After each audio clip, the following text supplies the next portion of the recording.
The hospital corridor echoed with chaos. Alarms screamed. Nurses sprinted down the hallway, pushing a gurney that rattled against the floor. A man lay stretched out on it, pale as paper, sweat glistening on his forehead. His breathing was shallow. Every rise and fall of his chest looked like it might be his last. "Doctor!" His heart rate's dropping fast. A nurse cried out, her voice sharp with fear. Inside the emergency room, the doors slammed shut. Floodlights blazed. Instruments clattered. Gloves snapped. "Scalpel now!" "We're losing him!" shouted Dr. Harris, his tone a mix of urgency and dread. The team swarmed around the man's back. Nurses pulled away the blood-soaked sheets, revealing a grotesque bulge pressing against the skin. The lump was bigger than anyone had expected, swelling and throbbing as if alive. "God, what is that?" whispered one nurse, her hand trembling. The man convulsed. The heart monitor blared its flat, merciless tone. "Stay with us. Don't you dare give up," Dr. Harris yelled as he pressed down on the man's chest. Instruments clanged into trays. The air was thick with sweat, panic, and the metallic sting of disinfectant. A suction tube whined. The patient's pulse flickered like a dying flame. Dr. Harris cut deeper. The skin split. The room fell into stunned silence. Every eye froze on the sight before them.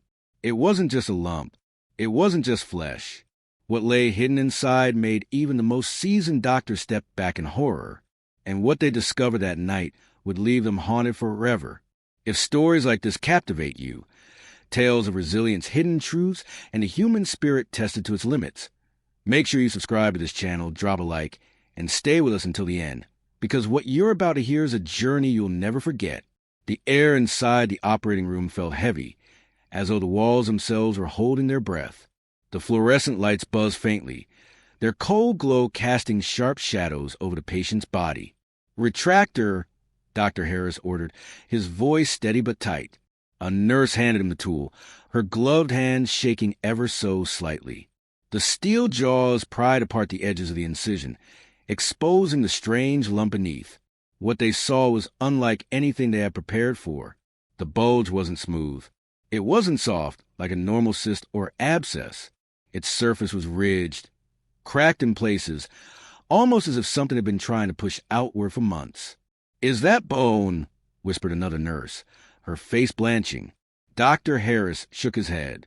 "No, not bone. Something else." The suction tube slurped noisily, pulling away blood and fluid. The smell of iron filled the room. One nurse gagged quietly, turning her face away for a moment before forcing herself back into focus. The lump pulsed again, slow and deliberate, almost alive. The patient groaned, even under sedation. His body twitched violently, causing the surgical instruments to rattle in their trays. "Hold him down," barked Dr. Harris. Two assistants pinned his arms as the monitors screamed with warning tones. The doctor leaned closer, sweat dripping beneath his surgical mask. He slid the scalpel carefully across the surface of the growth. A thin line split open. Something dark oozed out, thicker than blood, with a stench so foul it made the entire team recoil. "What on earth?" One of the nurses gasped, her eyes wide with disbelief. The growth trembled, as though reacting to the cut. The doctor pressed forward, forcing the incision wider, determined to uncover its secret. And then he froze. His eyes narrowed. His breath caught in his throat. This wasn't a simple lump. This wasn't anything he had ever seen before in his years of medicine. The room, once buzzing with motion, fell still, every heart beating louder than the monitors. Something was inside, something that shouldn't have been there. The silence shattered. The patient's heart monitor erupted into a shrill, piercing flatline. "Doctor, he's coding!" screamed the nurse. Dr. Harris snapped his head toward the anesthesiologist. "Epinephrine, now!" A syringe was slammed into his hand. He plunged it into the patient's chest. The man's body jerked violently, then collapsed back against the table. Still flatline. "Damn it, star compressions." One of the interns leapt forward, pressing down hard on the man's chest. The sound was sickening, ribs creaking beneath the force. Sweat streamed down the young doctor's face as he counted aloud. 1, 2, 3, breathe. A mask was sealed over the man's mouth. Air pumped into lifeless lungs. The monitors continued their merciless drone. The room turned frantic. Instruments clanged. Gloves smeared with blood. Hands moved like lightning, but nothing seemed to bring him back. Doctor, we're losing him. A nurse cried, tears welling in her eyes. Don't you dare stop. Keep going. Dr. Harris barked. His jaw was clenched so tightly it looked like stone. They shocked him once, twice, a third time. Each jolt lifted his body off the table, then let it fall with a thud. Still, the screen mocked him with a flat, green line. For a moment, despair gripped the room. A suffocating thought crept into every mind. What if this was it? What if he never wakes again? But Dr. Harris refused to surrender. He leaned in close, his hand shaking yet defiant, and whispered under his breath, as if speaking to the unconscious man, "Don't you go now. Not like this. Fight." Then, just as the last bit of hope seemed to flicker out, beep, one soft blip, then another. The line pulsed back to life, weak but present. The team exhaled collectively, relief washing over their exhausted faces. The man wasn't gone. Not yet. But even as they steadied his condition, that grotesque lump on his back loomed like a dark cloud, its secret still hidden, its presence threatening. And deep down, everyone in that room knew the worst was yet to come. Long before the alarms, the frantic doctors, and the sterile white walls of the hospital, there was a quiet life. His name was Daniel Whitaker. To his neighbors, he was a man who waved every morning, carrying a steaming mug of coffee as he watered the little patch of roses in his front yard. To his family, he was much more: a husband, a father, a man who gave everything he had without asking for anything in return. Daniel worked long hours at the factory, his hands callous and scarred, but he never complained. Each paycheck went toward keeping the lights on, paying for his daughter's school fees, and making sure his wife never had to skip a meal. He lived for them, and they were his entire world. At night, when the house grew quiet, Daniel would sit in the worn armchair by the window, his little girl curled up against his chest. She loved to run her tiny fingers across his rough beard while asking endless questions about the stars. He never rushed her. He never told her to hush. He listened, every word, every giggle, every dream, but behind his warm smile and the gentle strength he carried, Daniel had a secret. For months, he had felt a small bump on his back. At first, it was nothing more than a nuisance, like a pebble inside a shoe. He ignored it, convincing himself it would fade. His wife, Emily, noticed. "Danny, you should get that checked," she urged, concern lacing her voice. But he always brushed it off with a laugh. "It's nothing, Em, just a sore muscle. Don't worry." He kept hiding it, out of pride, out of fear, out of the stubborn belief that he was stronger than whatever it was. Yet at night, when no one was watching, he'd reach behind him, his fingers tracing the lump that seemed to grow little by little, and a sliver of doubt gnawed at him. Something wasn't right. But Daniel never spoke of it. He carried the weight alone, until the day his body could carry it no longer. The lump had started as nothing, a faint irritation, the kind of thing a man like Daniel, who had spent his life working 12-hour shifts in sweat and smoke, barely noticed. But over time, it changed. It grew. It hardened. At first, it was just uncomfortable. Then it became painful. By the time Emily could see it pressing against his shirt like a swollen knot, Daniel was already flinching whenever he bent or lifted. "Danny, please," she begged one evening, her voice breaking. "Promise me you'll see a doctor." He smiled weakly, brushing her hair back from her face. "I can't, Em. If I miss work, we'll fall behind. You know how it is. I'll be fine." But he wasn't fine. At night, he could no longer lie flat without pressure digging into his back. His daughter, Lily, would tiptoe into their room, whispering, "Daddy, are you okay?" when she heard him groan in the dark, and he would force a smile even through clenched teeth. "Of course, princess. Daddy's strong." Yet the truth he hid was far from strength. He feared what the lump might mean. Cancer, infection, something that could tear him away from his family. And so, instead of facing it, he buried his fear, day after day, week after week. By the time he finally agreed to see a doctor, it was too late. The swelling was grotesque. The skin stretched thin, as if something inside was pushing against it. The doctors were stunned when he arrived. Their eyes shifted from the lump to each other in silent alarm. Tests were ordered. Scans lit up with something irregular, something that didn't belong.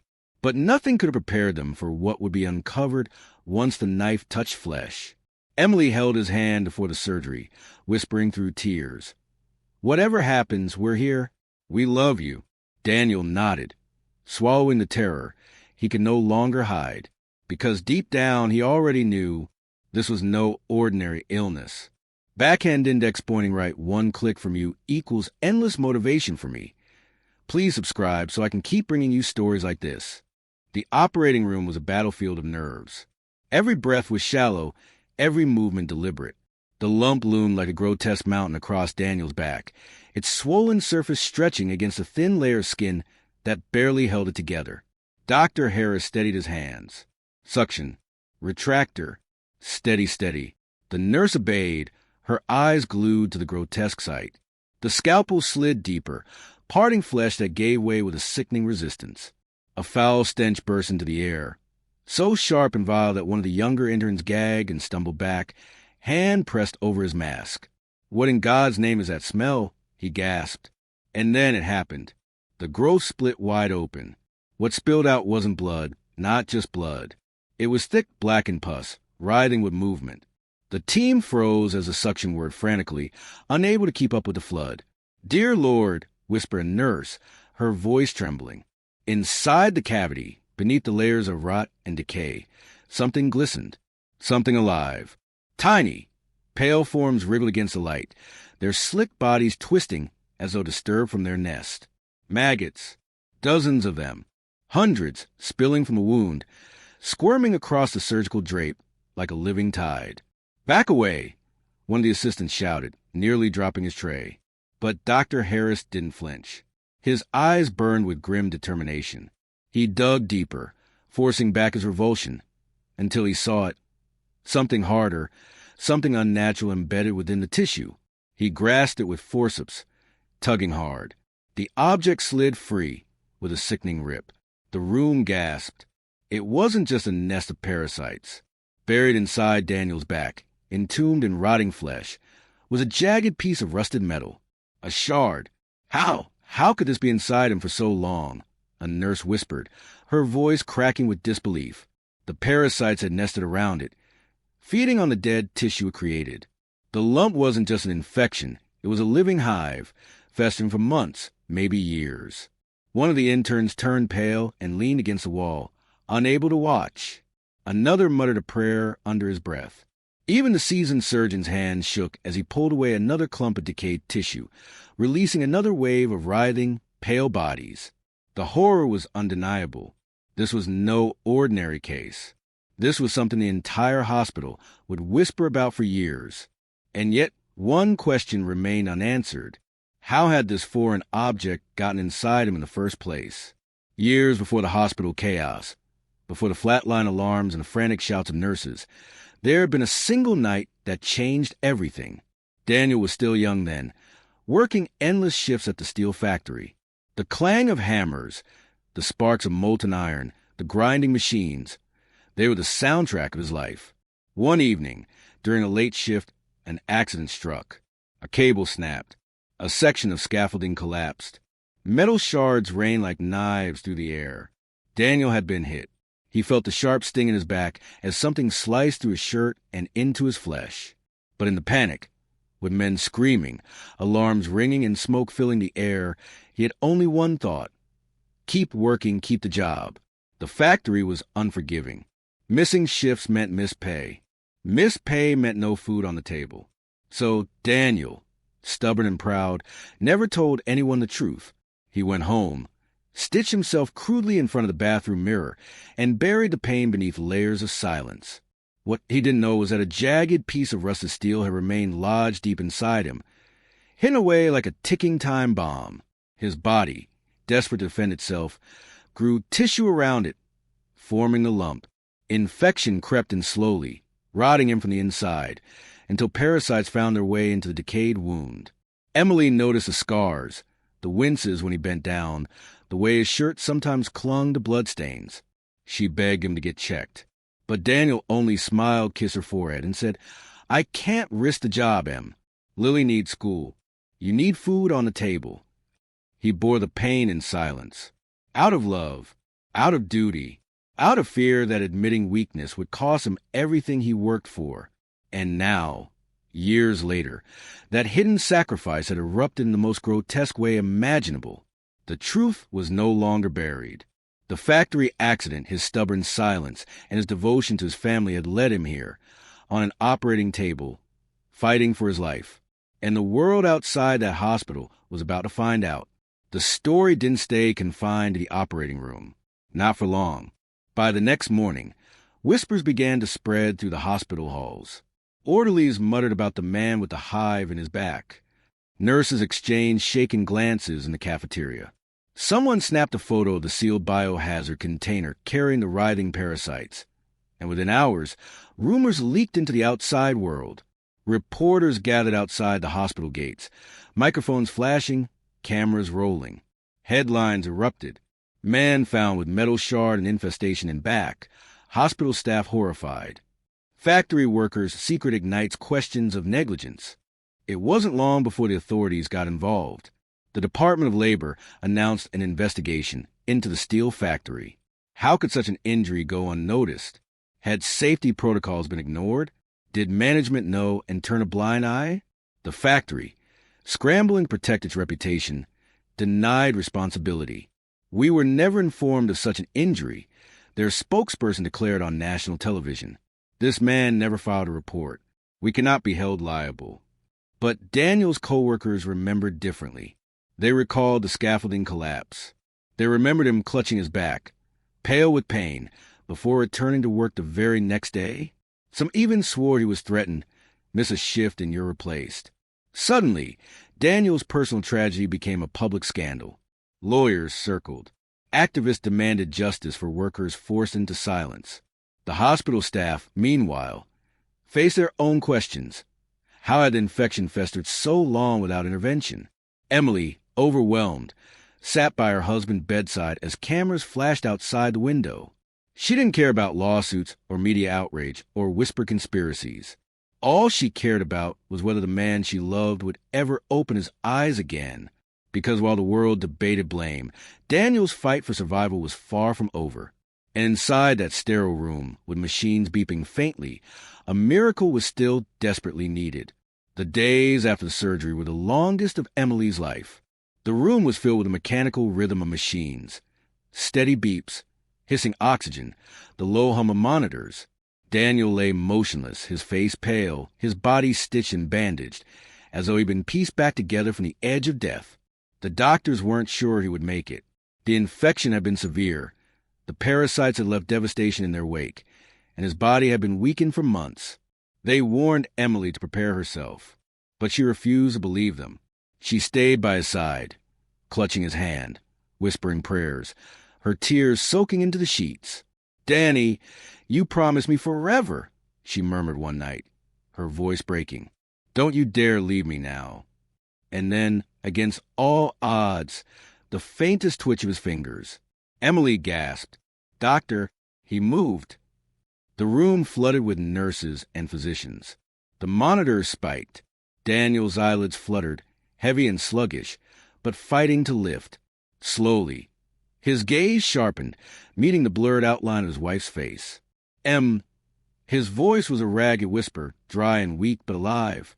She broke down, sobbing with relief, pressing her forehead against his. "You came back to me," she cried. "You came back." The medical team was stunned. By every logical measure, he shouldn't have survived. Yet here he was, his heart beating, his lungs drawing breath, his body clinging fiercely to life. Dr. Harris shook his head in disbelief.